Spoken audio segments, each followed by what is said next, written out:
سورہ ہود کی آیت نمبر 25 سورہ ہود کا تیسرا رکوع اور یہ 12ویں پارے کا بھی تیسرا رکوع ہے۔ اللہ رب العالمین نے ارشاد فرمایا وَلَقَدْ أَرْسَلْنَا نُوحًا إِلَىٰ قَوْمِهِ، اور بے شک ہم نے نوح کو اس کی قوم کی طرف بھیجا۔ انی لکم نذیر مبین، آپ نے قوم سے فرمایا کہ میں تمہارے لیے واضح ڈر سنانے والا ہوں۔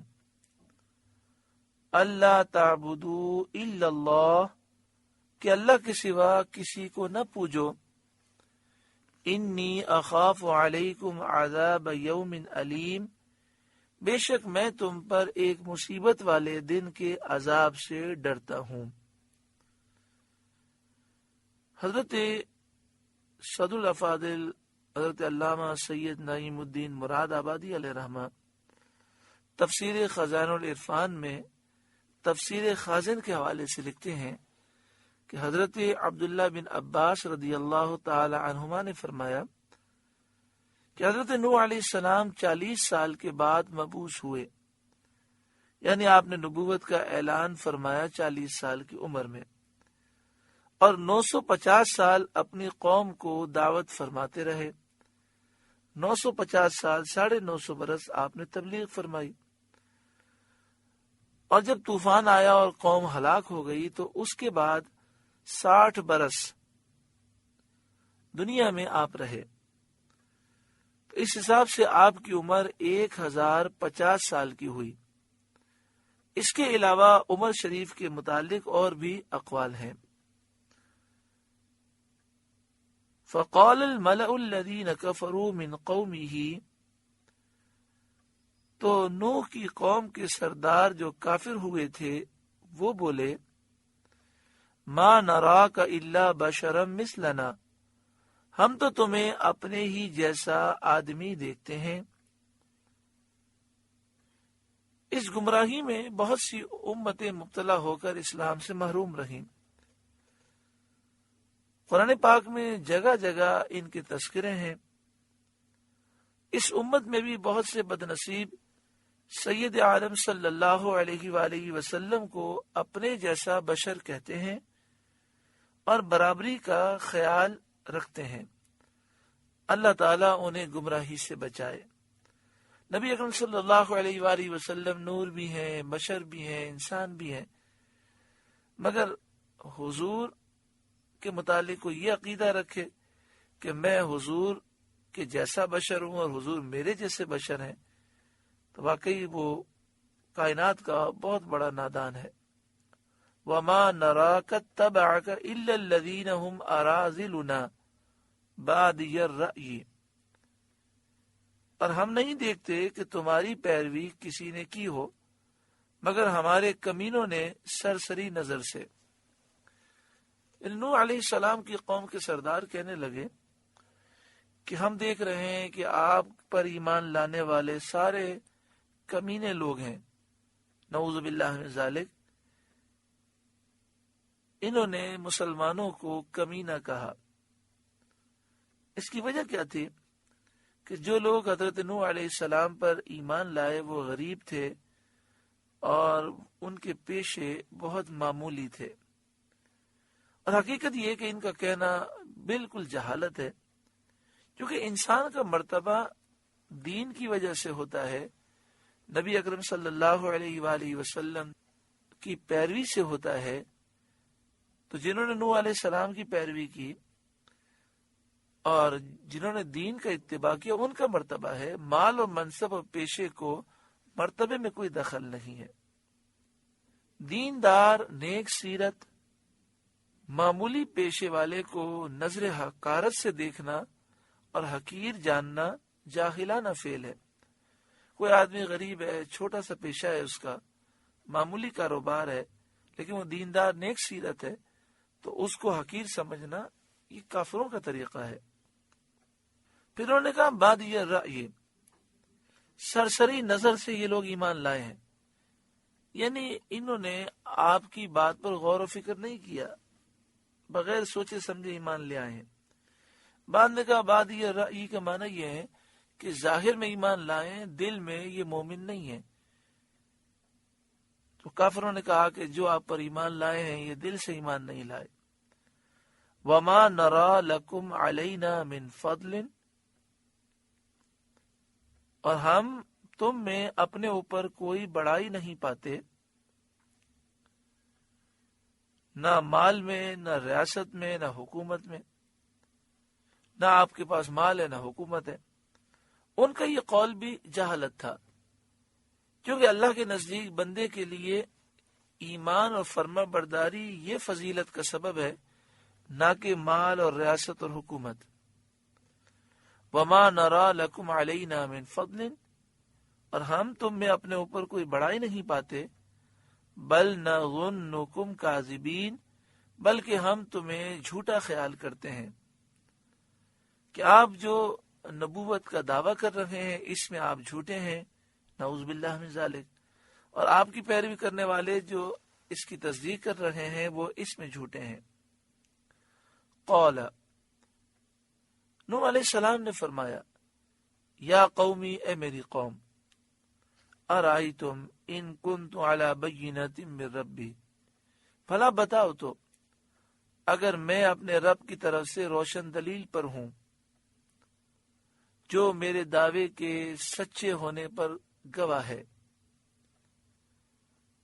وَآتَانِي رَحْمَةً مِّنْ عِنْدِهِ، اور اس نے مجھے اپنے پاس سے رحمت بخشی یعنی نبوت عطا کی، فَعُمِّيَتْ عَلَيْكُمْ، تو تم اس سے اندھے رہے، یعنی اے میری قوم ذرا سوچو، اللہ تعالیٰ نے مجھے نبوت دی اور میرے دعوے کے سچے ہونے پر مجھے معجزات عطا فرمائے جو میرے سچے ہونے کی دلیلیں ہیں، لیکن تم ایمان نہ لائے اور تم ان ساری دلیلوں کو دیکھنے سے اندھے رہے۔ أَنُلْزِمُكُمُوهَا وَأَنْتُمْ لَهَا كَارِهُونَ، کیا ہم اسے تمہارے گلے چپکا دیں اس حال میں کہ تم اس سے بیزار ہو اور اس حجت کو ناپسند رکھتے ہو؟ یعنی جب تم ایمان لانے کے تیار ہی نہیں تو ہم زبردستی تمہیں مسلمان نہیں بنا سکتے، تم حق دیکھنے سے اندھے ہو چکے ہو۔ وَيَا قَوْمِ، اے میری قوم، لَا أَسْأَلُكُمْ عَلَيْهِ مَالًا، میں تم سے کچھ اس پر مال نہیں مانگتا، یعنی جو میں تبلیغ کر رہا ہوں اس پر میں تم سے مال نہیں مانگتا کہ تم سوچو کہ ہم ایمان لے آئے تو پھر ہمیں مال دینا پڑے گا اور اس کے بوجھ کی وجہ سے تم ایمان نہ لاؤ، ایسی بات ہی نہیں ہے۔ ان اجری الا علی اللہ، میرا اجر تو اللہ ہی پر ہے۔ وما انا بطارد الذین آمنوا، اور میں مسلمانوں کو دور کرنے والا نہیں۔ یہ حضرت نوح علیہ السلام نے ان کی اس بات کے جواب میں فرمایا تھا جو وہ لوگ کہتے تھے کہ اے نوح، یہ ذلیل لوگ آپ کی مجلس میں ہوتے ہیں، آپ پہلے ان لوگوں کو مجلس سے باہر نکالیں تاکہ ہمیں آپ کی مجلس میں بیٹھنے سے شرم نہ آئے۔ جو مومنین غریب کمزور ایمان لائے تھے تو یہ غرور و تکبر رکھنے والے کافر انہیں ذلیل کہتے تھے اور کہتے تھے پہلے انہیں دور کریں پھر ہم آپ کی بات سنیں گے۔ تو آپ نے فرمایا وما انا بطارد الذین آمنوا، اور میں مسلمانوں کو دور کرنے والا نہیں، یہ اللہ کے نیک بندے ہیں، میں انہیں اپنے آپ سے دور نہیں کروں گا۔ انہم ملاقو ربہم، بے شک وہ اپنے رب سے ملنے والے ہیں اور وہ اللہ کے قرب سے فائز ہوں گے، تو میں انہیں کیسے نکال دوں؟ وَلَكِنِّي أَرَاكُمْ قَوْمًا تَجْهَلُونَ، لیکن میں تم کو نرے جاہل لوگ پاتا ہوں کہ تم ایمانداروں کو ذلیل کہتے ہو، ان نیک مسلمانوں کی تم قدر نہیں کرتے اور تم جانتے نہیں ہو کہ یہ تم سے کروڑوں درجے بہتر ہیں، تم ذلیل و رسوا ہو۔ وَلَكِنِّي أَرَاكُمْ قَوْمًا تَجْهَلُونَ، لیکن میں تم کو نرے جاہل لوگ پاتا ہوں، یعنی تم بالکل جاہل لوگ ہو۔ وَيَا قَوْمِ، اے میری قوم، مَن يَنصُرُنِي مِنَ اللَّهِ إِن طَرَدتُّهُمْ، اے میری قوم مجھے اللہ سے کون بچا لے گا اگر میں انہیں دور کروں گا؟ یعنی اگر میں انہیں دور کروں گا تو رب ناراض ہو جائے گا۔ افلا تذکرون، تو کیا تمہیں دھیان نہیں؟ کیا تم نصیحت سمجھتے نہیں؟ وَلَا أَقُولُ لَكُمْ عِنْدِي خَزَائِنُ اللَّهِ، اور میں تم سے نہیں کہتا کہ میرے پاس اللہ کے خزانے ہیں۔ وَلَا أَعْلَمُ الْغَيْبَ، اور نہ یہ کہ میں غیب جان لیتا ہوں۔ وَلَا أَقُولُ إِنِّي مَلَک، اور نہ یہ کہتا ہوں کہ میں فرشتہ ہوں۔ حضرت نوح علیہ الصلاۃ والتسلیمات کی قوم نے آپ کی نبوت میں 3 شبے کیے تھے۔ ایک شبہ تو یہ تھا کہ ما نرا لکم علینا من فضل، کہ ہم تم میں اپنے اوپر کوئی بڑائی نہیں پاتے، یعنی تم مال اور دولت میں ہم سے زیادہ نہیں ہو۔ اس کے جواب میں حضرت نوح علیہ الصلاۃ والتسلیمات نے فرمایا لا اقول لکم عندی خزائن اللہ، یعنی میں تم سے نہیں کہتا کہ میرے پاس اللہ کے خزانے ہیں۔ تو تمہارا یہ اعتراض بالکل غلط ہے، بے محل ہے۔ میں نے کبھی مال کی فضیلت نہیں جتائی اور دنیاوی دولت کا تم کو متوقع نہیں کیا۔ میں نے دنیاوی دولت کی امیدیں تمہیں نہیں دلائیں کہ میرے پاس خزانہ بہت ہے، میں تمہیں مالا مال کر دوں گا، اور اپنی دعوت کو مال کے ساتھ وابستہ نہیں کیا۔ یعنی میں نے یہ نہیں کہا کہ جو میری دعوت قبول کرے گا اس کے لیے میں سونے کے محلات دوں گا۔ پھر تم یہ کہنے کے کیسے مستحق ہو کہ ہم آپ میں کوئی مالی فضیلت نہیں پاتے، اور تمہارا یہ اعتراض محض بےہودہ ہے۔ دوسرا شبہ قوم نوح نے یہ کیا تھا ما نراک تبعک الا الذین هم اراذلنا بادی الرأی، یعنی ہم نہیں دیکھتے کہ آپ کی کسی نے پیروی کی ہو مگر جو کمینے لوگ ہیں ہم میں سے، انہوں نے سرسری نظر سے آپ کی پیروی کی ہے۔ مطلب یہ تھا کہ وہ بھی صرف ظاہر میں مومن ہے، باطن میں مومن نہیں ہے۔ اس کے جواب میں حضرت نوح علیہ السلام نے یہ فرمایا کہ میں نہیں کہتا کہ میں غیب جانتا ہوں، تو میرے احکام غیب پر مبنی ہیں تاکہ تمہیں یہ اعتراض کرنے کا موقع ہوتا۔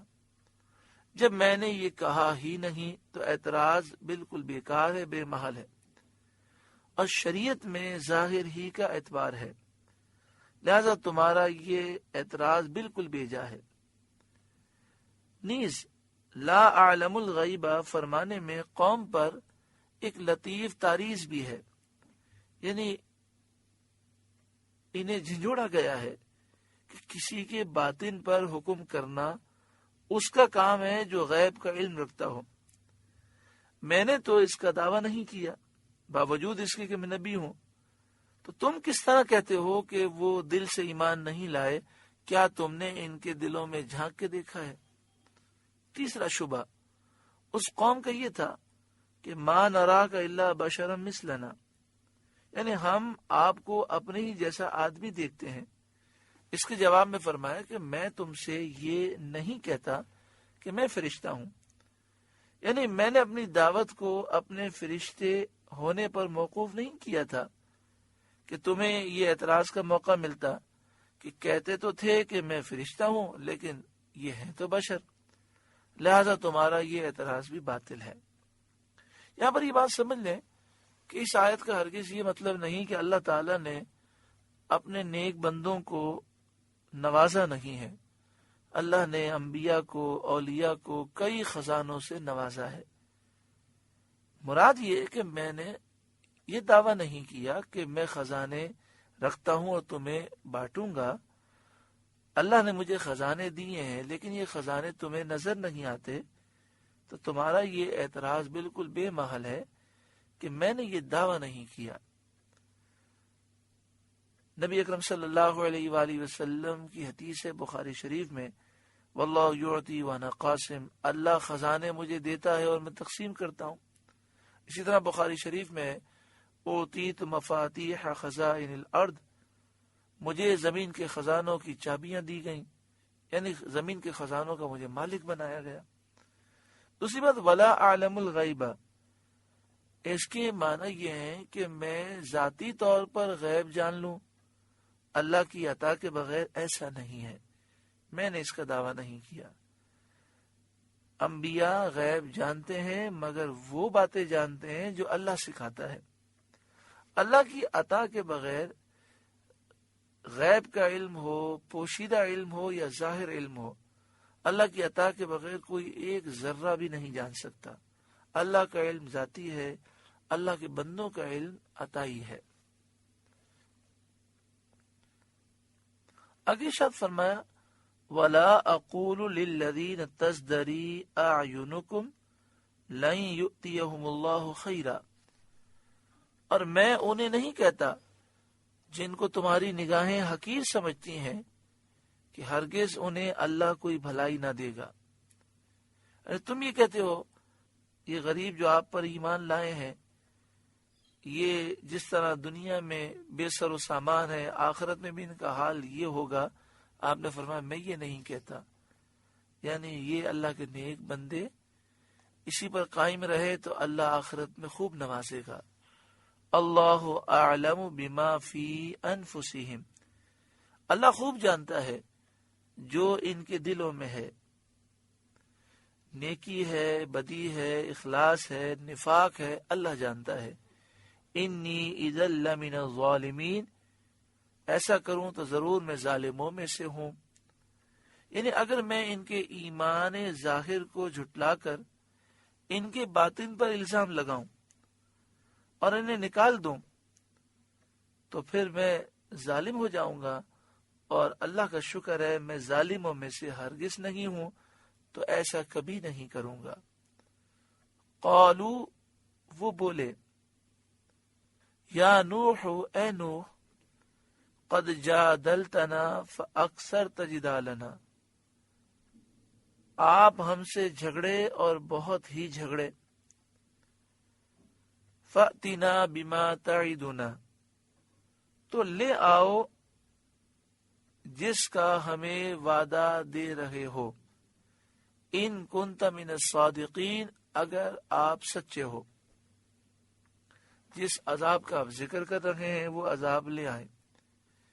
قال، نوح نے فرمایا، انما یأتیکم بہ اللہ ان شاء، وہ تو اللہ تم پر لائے گا اگر چاہے۔ وما انتم بمعجزین، اور تم تھکا نہ سکو گے اس کو عذاب کرنے سے، یعنی نہ اس عذاب کو روک سکو گے نہ اس سے بچ سکو گے۔ ولا ينفعکم نصحی، اور تمہیں میری نصیحت نفع نہ دے گی۔ ان اردت ان انصح لکم، اگر میں تمہارا بھلا چاہوں۔ ان کان اللہ یرید ان یغویکم، جبکہ اللہ تمہاری گمراہی چاہے۔ ہوا ربکم، وہ تمہارا رب ہے۔ وَإِلَيْهِ ترجعون، اور اسی کی طرف پھرو گے۔ آخرت میں وہی تمہارے اعمال کا بدلہ دے گا۔ یعنی مراد یہ ہے کہ اگر تمہارے نصیب میں ہدایت ہے اور تمہارے دل زندہ ہیں تو میری نصیحتوں کا تمہیں فائدہ ہوگا، ورنہ میری نصیحتوں سے تم فائدہ نہیں اٹھاؤ گے۔ ام یقولون افتراہ، کیا یہ کہتے ہیں کہ انہوں نے اسے اپنے جی سے بنا لیا؟ یعنی وہی کہتے ہیں یہ قرآن کیا نبی صلی اللہ علیہ وسلم نے خود بنا لیا، اور اس طرح اللہ کے کلام اور اس کے احکام ماننے سے گریز کرتے ہیں اور اس کے رسول پر بہتان اٹھاتے ہیں، ان کی طرف افتراء کی نسبت کرتے ہیں جن کا صدق براہین بینہ اور حجت قویہ سے ثابت ہو چکا۔ یعنی یہ کافر اے محبوب صلی اللہ علیہ وآلہ وسلم آپ پر اس طرح الزام لگاتے ہیں اور کہتے ہیں کہ انہوں نے یہ قرآن خود بنا لیا. قل اے محبوب آپ فرما دیں ان افتریتہ فعلی اجرامی، اگر میں نے بنا لیا ہوگا تو میرا گناہ مجھ پر ہے، ضرور اس کا وبال آئے گا، لیکن اللہ کا شکر ہے میں سچا ہوں. تو تم سمجھ لو کہ تم جو جھٹلا رہے ہو اس کا وبال تم پر پڑے گا. وَأَنَا بَرِيءٌ مِّمَّا تُجْرِمُونَ، اور میں تمہارے گناہ سے الگ ہوں، تم اپنے گناہ کی ذمہ دار ہو. سورہ ہود کا 3 رکوع مکمل ہوا. اللہ رب العالمین اس رکوع کے نور سے ہمارے قلوب کو روشن و منور فرمائے.